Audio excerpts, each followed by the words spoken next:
Okay, so if you just want to say your name for the camera and where we are and what this place is. Okay, I'm Rupert Wondolowski. We are at Normal's Books and Records on 31st Street in the People's Republic of Waverly. And if you would describe Normals in like a sentence or two in your own words, what is Normals? It's a cultural launching pad somewhat. We're 35 years old now. It was formed by a group of 9 artists, writers, musicians of various sorts. And we all love books and music. And we wanted to start something that we could make a living off of, but that also dealt with things that we loved and cared about, and that we could also mix in shows and activities from as a base for that also. And you were one of those 9 founding artists? Yes. I was one of the originals. We're down to 3. Okay. I'm the only one who actually works here at this point. Okay. And actually one of the other 3 has been living in Wisconsin for about 20 years, but we won't let him leave. So that's fitting. And you've been in Baltimore for, well, at least 35 years, but how long before that? I grew up in the general area in the much disparaged little burg of Glen Burnie. And then I went to college at College Park. And after that, I lived in the DC area for about 4 years and wasn't that crazy about it. Moved here in 1984 and worked at Second Story Books, which used to be up the street. Yep. And just immediately fell in love with Baltimore City proper. And it's great because working at that bookstore, it was just like, I met so many artists and musicians in a matter of weeks. It was book and record stores are definitely a meeting place for musicians and writers and free thinkers and lunatics. Is that where you made your 8 other artist friends, or? That's where I met some of them. In fact, one of the original 9, tentatively at Convenience, was working at that Second Story at the time. Another one, Alfred Marchlinsky, was working at a different Second Story Books, because at that time there were maybe 6 locations. Okay. Because before I moved here, I was actually working at the Bethesda Second Story, which is an amazing bookstore. It was in a former auto repair shop. Okay. So it was humongous, and it was in Bethesda. So lots of money for books. And you just never knew what would come through the door there. So speaking of like books coming through the door, is that the model on which you guys work? Like people come and donate stuff and then you resell it? It's mainly, we mainly buy and trade. And yeah, from the very get-go, this spot has been great for acquiring books and records, because Hopkins is right down the road, and there's Loyola, Goucher, Towson University. And really, Waverly has always been an incredible neighborhood for autodidacts. It was funny because, like I said, I came here from a Bethesda bookstore, and I just felt like a lot of the people I was meeting here as customers were like so much more inquisitive and reading much more deeply than most of the people, I met, in the better heeled Bethesda. Okay. But like a friend of mine who worked here many years, Courtney McCullough, said, you never know what you're going to learn in here every day and who you're going to learn it from. And it's completely true. Because, I'll meet some people who might have not even finished high school, and they'll just go off about like ancient Greek and Roman classics or Madame Blavatsky. It's pretty great. And do you find it's a lot of young people and students, or do you have like a lot of regulars you see all the time? Or I'm sure you're seeing like new faces, because I mean, down at campus, it's like we just keep coming and going every few years. So. Yeah, definitely. We've had some regulars like since our very beginning. Like we have this great professor from St. John's who's been coming in forever, and just really brilliant, smart, book-obsessed guy. But we are constantly getting new people, and definitely now, the neighborhood's gone through many different changes, and I feel like in our 35 years, this is possibly the best period Oh, wow. overall, because when we first opened, there were some cool alternative businesses or just groups. Like there was one of the first food co-ops was right next door, Sam's Belly. There was a free medical clinic right around the corner, which was pretty fantastic. And this space was originally the 31st Street Bookstore, which was women's books and children's books. And so we opened in 1990, 2 doors down. And then when they left here in, I think, 93 to move downtown, we took over the space. We were sad to see them go, but we were very happy to get the space. I can imagine. Okay. And, but it was funny because when we opened, there were these other businesses, but all the houses were practically empty, and they were up for sale for like $20,000 to $40,000, and no one was buying them. Oh, I wish. Yeah, yeah. Boy, if only I had rich parents where I could have snapped the block. But then it kind of transitioned where the businesses left. The Belly closed, sadly. 31st Street moved, but then the houses started filling up, and that just got better and better, where a lot of great homeowners and very community-oriented people, but no businesses. Right. And so so it was more like we were a destination spot. Like you had to already kind of know about us or get told about us from somebody, as opposed to just like walk by traffic. Right. In fact, for far too long, maybe a decade, we had a notorious slumlord, a very famous. Like if I mention his name to any lawyer or cop, they're like, "Oh yeah, he's in court every day." Oh my God. And so he was here for 10 years, and he owned like from here to the corner, and never did anything with anything else. Wow. So a lot of people thought it was just a dead block. They wouldn't come down this far. And then luckily, he just lost all his properties. Wow. Which was kind of sad because I think there was some mental health issues going on, but he was incapable of like spending a penny for like water bills or fixing anything. Like we begged him for years. We had a leaky roof, which no business wants a leaky roof, but especially a bookstore. I can imagine. So there were a couple years where literally, I would go home and it was like, oh my God, is that rain I'm hearing? And I would have to drive all the way here and put like a tarp up over from, God. And then on a rainy day, it's like, hey, welcome to Hooterville. Come on in. Come in and take a look around. Oh God. But when he finally lost the spot, we got really lucky because for years we thought we were negotiating with him to buy this building. It turns out he didn't even have the authority to sell it to us. He had never transferred the title to his name. It was still in our original landlord's name. Plus, he had lied because the property is all a package. You would have to buy from here to the corner. We didn't want to be landlords. We didn't have that kind of money. Yeah. So we got extremely lucky. I'll put in another plug for our great landlords. The Herman family, who have a business up the street, bought us. And literally the day they bought it and were signing the papers, they had roofers up on our roof. Oh, and not exaggerating, it was the day. And they've been... What a blessing. Yeah. And they've been nothing but kind. And, they appreciate what we do and bring to the neighborhood and everything. I only wish that everyone had landlords that... Yeah, well, we deserved it after...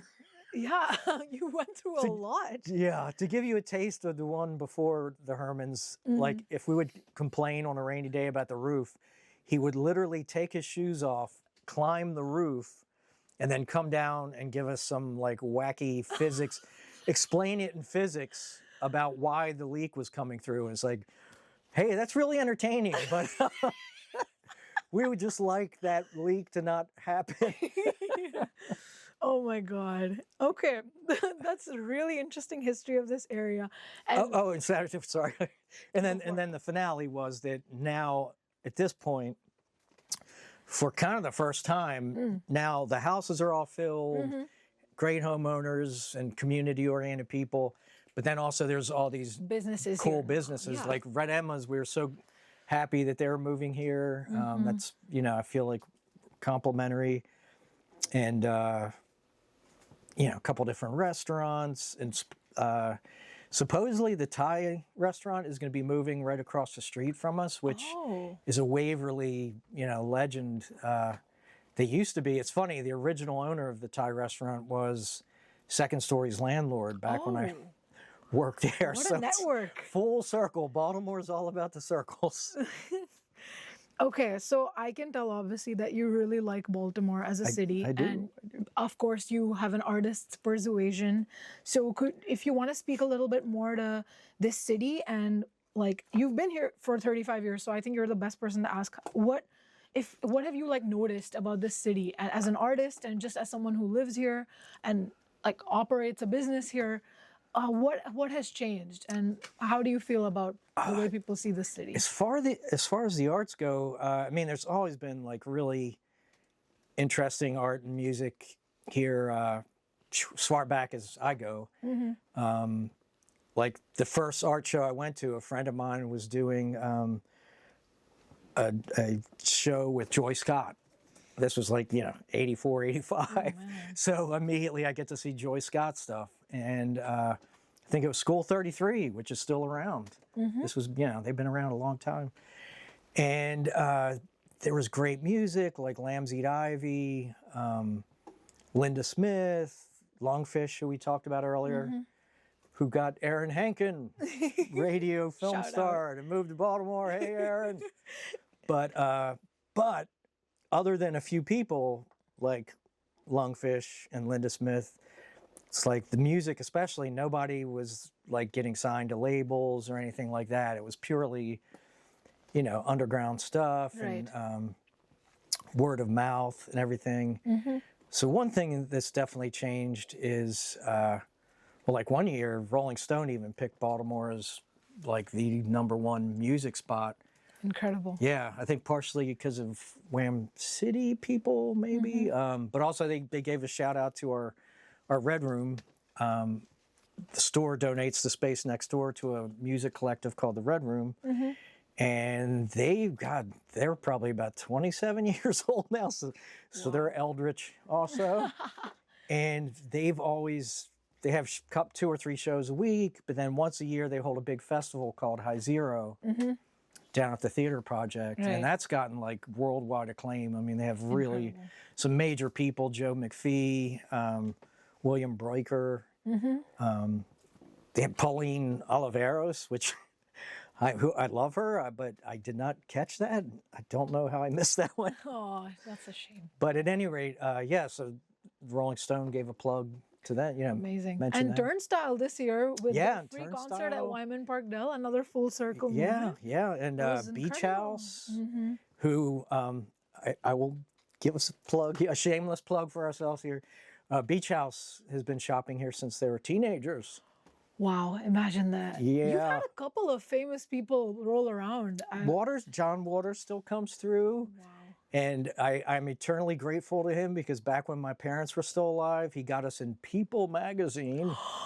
They must have loved that. They love that. Yeah, because People magazine were like, just take us around to what you would do on a weekend. Yeah. So it was a Friday, so he took them to Normals. And they're, you know, we got a shout out Day to in the People. life. Yeah, so my That's mom was blown away. Oh, that must have told her.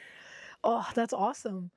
Okay, so coming a little bit back to, we were talking about like young people here, students, and you've really seen at a 4-block distance Hopkins campus and how, I mean, we all know that Hopkins has, by virtue of being a school in the city, have a relationship with the city, whether that's a Homewood campus or the Med campus. And in very many ways, that's a pretty fraught relationship.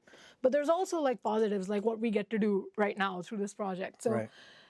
what is your like take or like pulse check on how, because I remember one time I came and spoke to you and you were saying some very interesting things about back when, how students were like not really going out into the community at all. Oh, they were actively told by the administration not to go beyond a certain line. And I forget what that line was, whether it was Calvert or Abel. Oh man. And that was like they were actively told, do not pass that line. Do you remember when this was? Or? Well, we opened in 1990, so I think it was probably like 90 through at least 95. Yeah. we would get Hopkins professors Right. who would break the rules, and they would spread the word to the more adventurous students. Right. But then that started changing, end of the 90s, early 2000s, and we started getting a lot of Hopkins students in. It's like our philosophy section has always been one of our best sections in poetry. And I feel like part of that is due to Hopkins, especially the philosophy thing. But Baltimore has so many writers, so many, It's true.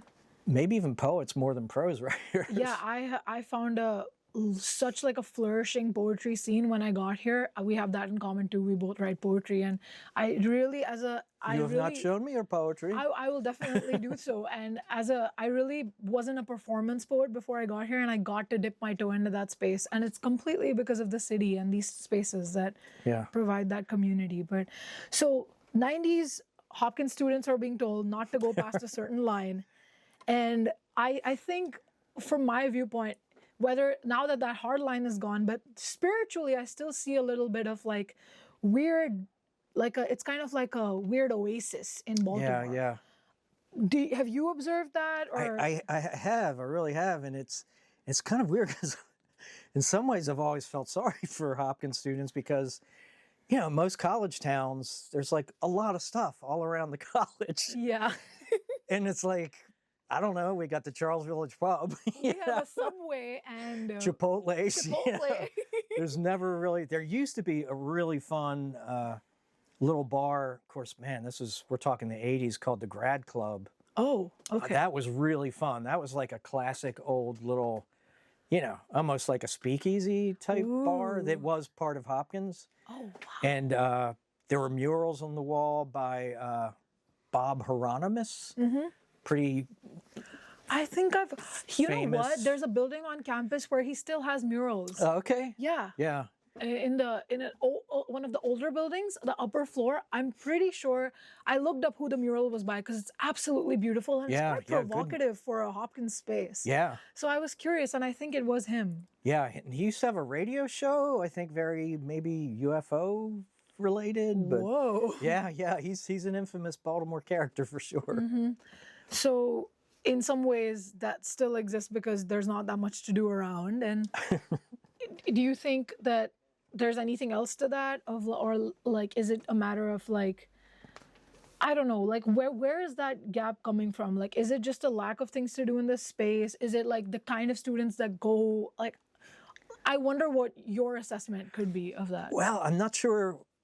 Speaking of poetry and everything, I might have brought this up before. It was kind of heartbreaking. A friend of mine had a really wonderful poetry series called IE, and he used to bring in major poets strictly on his own money. He was a house painter. He would pay these poets to read, he would pay their transportation, he would take them out to eat afterwards. And he had like Ron Padgett, Cole Swenson. I mean, literally, you name the biggest names of contemporary poets, and he had them. And then he would have a Baltimore poet open up. Right. And he was constantly contacting the Hopkins poetry series or department. Right. And saying, hey, this is happening, and seems like, you might be interested. And no one would ever show up from the Hopkins. What a shame. Because the opportunity is here, the space is here, and and I feel like it's just a lack of. I discovered you guys. My freshman year, I was at Goodwill, just like perusing, and then I turned the corner and there's this like bright blue block. I was like, what is this? And then I walked in and I was like, this is absolutely magical. and it was just one of so many spaces in this area where I feel like there's a charm, and I'm like, that is why it's Charm City. And there's I feel that gap all the time. But I have to say, we're talking about the Red Room shows. Definitely get a lot more Hopkins students for that, and Peabody students. And in fact, Martin Schmidt, who's one of the Red Room people, teaches at Peabody, and he's an electronic musician in the group Matmos. Okay. And his husband Drew is actually head of the Renaissance department at Hopkins. Whoa. So we do get a lot of students in who know those two and are pretty with it and know their stuff. Which I have to say is another thing about Baltimore that blows me away, because one of the former Normal's co-owners, who I won't mention by name this time, Okay. he moved somewhere not incredibly far, but far enough away. Okay, far enough. And he's always whenever I talk to him, he's always complaining about, oh man, nobody around here, none of the kids know any of the music I talk about or anything like Nobody that. knows who Lungfish is. Right. And I'm like, it's the complete opposite here. I mean, it's insane how deep almost everyone who comes through the door goes. Like, I'll be playing stuff that I consider, deep cut or weird or obscure. And literally, I've had so many times where not only did the people coming in know who it was, but they're like, oh yeah, I booked them at my house for a house party. Or, Whoa, that's incredible. I'm gonna just ask a couple of very just like personal. Is there anything else that you want to say about like the way Baltimore and or Hopkins and this area has changed? And then we'll just do a couple fun questions. to Okay. wrap up. Another positive change of the art scene is, 'cause, I've been involved with it since the 80s and all, and there was a weird kind of a segregation in the arts, even. Not like, I don't think it was like, it wasn't like an intentional thing or whatever, but there was like, here are the rock and punk white kids, and then, here are the hip hop and performative poets and things like that. And seldom was there a cross, and that has really changed over the last 15, 20 years, which is really great to see. It's just mixed up a lot more, and the genres are mixed and performers are mixed more, and very good positive That's change. really nice to hear. It was weird because even the poetry scene, it was very segregated. I can imagine, and that's changed. I'm gonna pause so that I'll pause for a bit, and then we just have a couple more questions. Well, I flapped my lips. Sorry for that, sir. Yeah, the Thank you scene for- definitely, as far as like the art kids and then like the punks and the metalheads, definitely was. Like 15 years. Like when I moved in like 2007 Okay. from like Western Maryland, and it was definitely like when Wham City started up. Like all the DIY punk kids were just like, who the are those people? Them. Right. Alrighty. Thanks a lot. Have a great weekend. Thank you. Okay. Oh, This is and, just like a couple more minutes. Yeah, go for it. One thing I feel like I really need to plug, because I feel like his spirit was very essential to this place, was there's this writer, artist, prankster known as Blastral Ackerman. And me and John Burnt, one of the co-owners, who's still a co-owner, were huge fans of his, but he was known for being a recluse and he lived in Texas. So we didn't think we'd get to know him, but in person, but we were big correspondents with him because he was a mail artist, and it was incredible. Once you were a correspondent with him, he would send you something like every day. And it wasn't something, like sending the same thing to 100 people. It was something specifically for you, which is just incredible. But at any rate, at one point we heard that he and his wife had split and that he was traveling. So we sent him some money and said, hey, here's some bus fare. Why don't you come visit?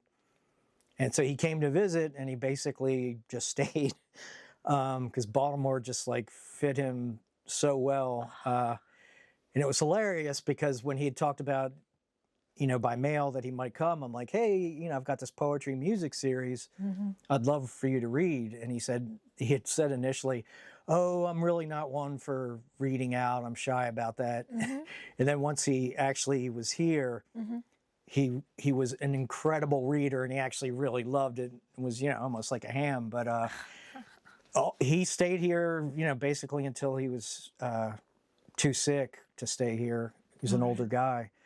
But so for like 20 years, I had my poetry and music series, the Shattered Wig Night, and the Shattered Wig Review, which published poetry and prose.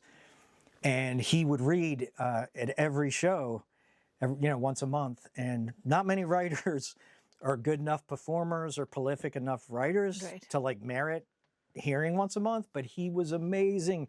you know, people, he had a cult following, and Wow. he was, and so he first came here in like 91, 92, and he started out just sort of hanging out in the shop in the chair by the counter. And then eventually he started filling in for people. And then he ended up working here, you know, filling in for about 15 years. And just such an amazing presence. And I feel like he really helped shape the atmosphere of the place. And yeah, he was incredibly loved by all of us in the community to such a degree that when he passed away, we got the city to temporarily name this part of the street Blaster Owl Way, Wow. which was really beautiful. And Mary Pat Clark came to the day where they put it up, and we had my friend Megan, who's a poet, was handing out his poem, one of his poems for people to read, and Mary Pat Clark actually read it out loud. Wow. And his daughter came with his grandson, who's named after him, and so that was a really nice end to his term. And some of his ashes are in the planter out front. His daughter put some of his ashes.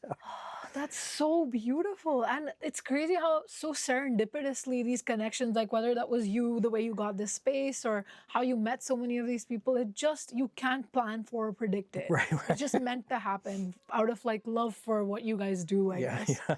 That's awesome. A couple of like fun kind of rapid fire questions is Okay. just like, I've been asking, because you own a bookstore and a record store, what are some of your favorite books and records? Okay, that's tough. It's actually tough because Just off the top of your head. there are so many.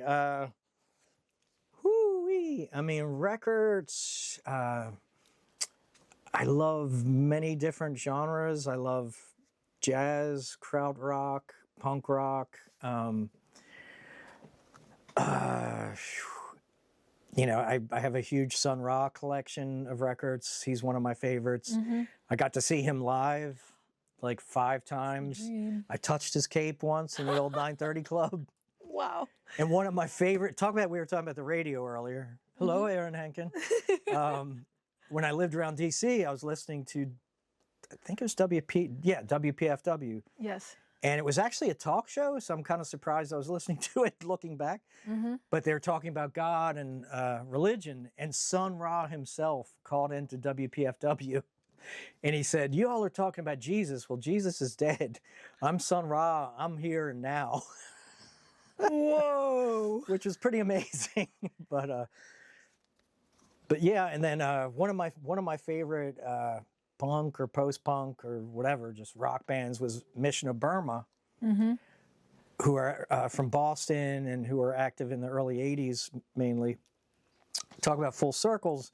Roger Miller, who was the lead singer and guitarist from Mission of Burma, played the Red Room like 3 weeks ago. Whoa. So it was so wild to meet him now, and he's like a complete Cool. sweetheart and signed an album for me. So Do you know the Barnyard Sharks? yeah. We played. My group played with them like long ago. There he is. This, I thought I'd find you here. this is another fill-in. This is Doug. I love We're in the middle of some paparazzi Yep. intervention right here. Yep. HBO is doing a normal style. Quickly do like 2 more minutes and you can talk about the books like you were Okay. saying. And then my last question is just like a general message that you want to give like young people and artists who might come into your store or might not.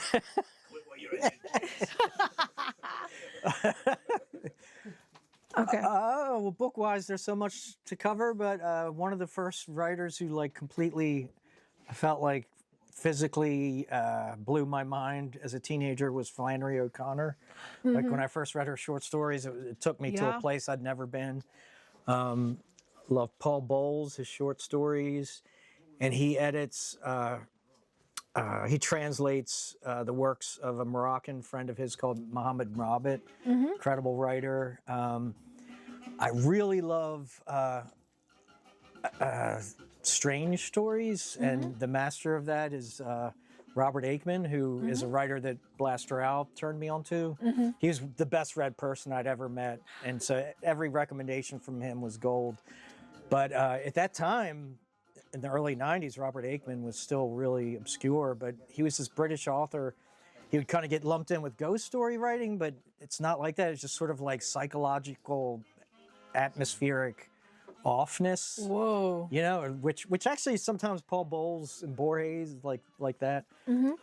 And as far as poetry, a book that really changed my life was the Anthology of New York City Poets, with all the people like Frank O'Hara and Joe Brainerd, Ted Berrigan. You know, just like that aspect of like poetry can be really conversational and fun, Yeah.